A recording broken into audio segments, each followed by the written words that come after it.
एक सुखद पुनर्मिलन। केविन और हैरी का कभी न टूटने वाला रिश्ता था। दोनों भाइयों में हर दूसरे भाइयों की ही तरह आपस में एक दूसरे से असहमति होती थी, लेकिन हर बार उनकी नोकझोंक इस बार की तरह होने वाली बात की तरह उग्र नहीं होती थी।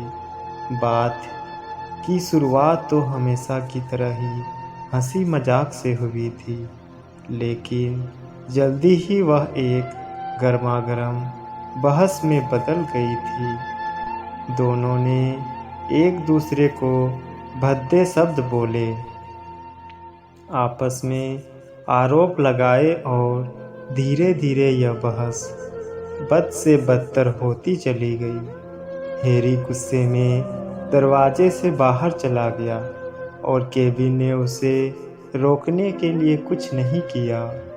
उस दिन उनके रिश्ते में कुछ इस तरह का तनाव पैदा हो गया था जो दोनों भाई ख़त्म नहीं कर सके। तब से 2 साल बीत चुके थे। केविन एक प्रतिष्ठित स्थिति में था। उसके पास वह सब कुछ था जिसकी उसे अपने जीवन में ज़रूरत थी।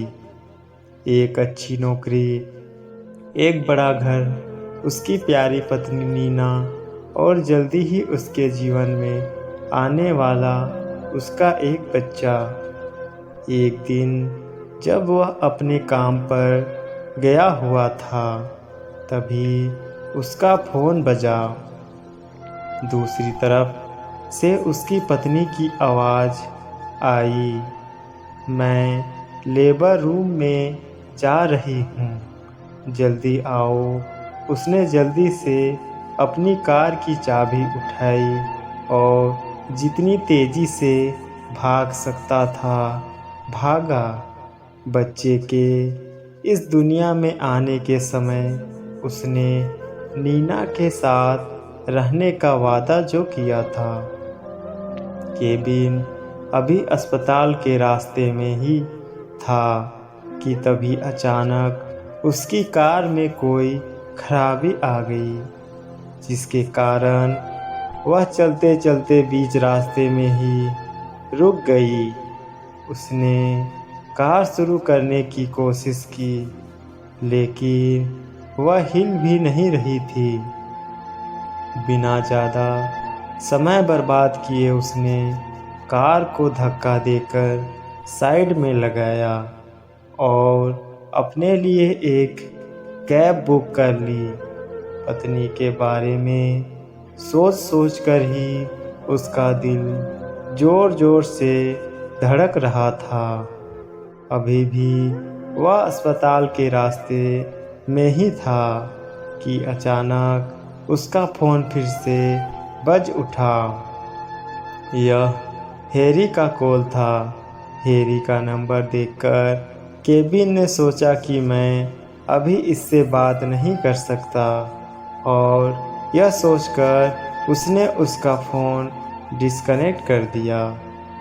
वह अस्पताल से बस चंद मिनटों की ही दूरी पर था कि उसका फ़ोन फिर से बज उठा।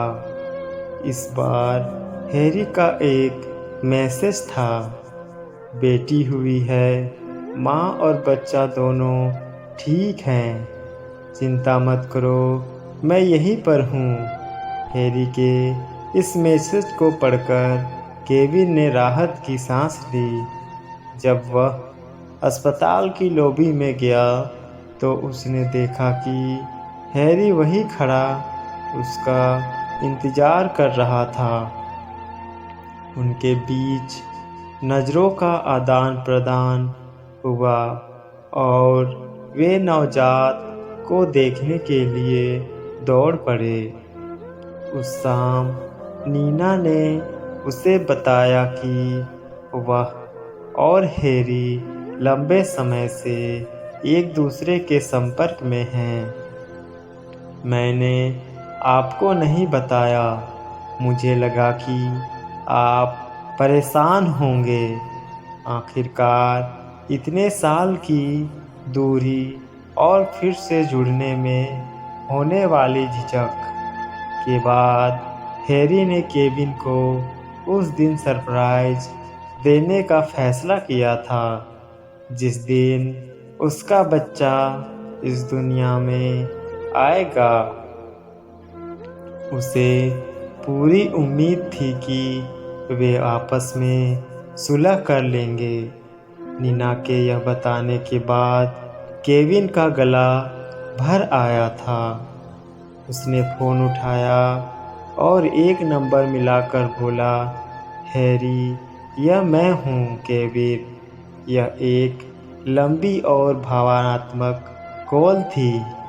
केविन की आंखों में खुशी के आंसू झलक पड़े और उसने अपनी बेटी को गोद में लिया और बोला, मेरे भाई को मेरे पास वापस लाने के लिए तुम्हारा धन्यवाद। बच्ची भी उसकी बात सुनकर हंसी। ऐसा लगा मानो वह अपने पिता की खुशी में आनंदित हो रही हो। तो दोस्तों, ये थी आज की मज़ेदार कहानी। आपको कैसी लगी कमेंट में बताएं। तो मिलते हैं इसी तरह के मज़ेदार कहानी के साथ नेक्स्ट वीडियो में। तब तक के लिए धन्यवाद।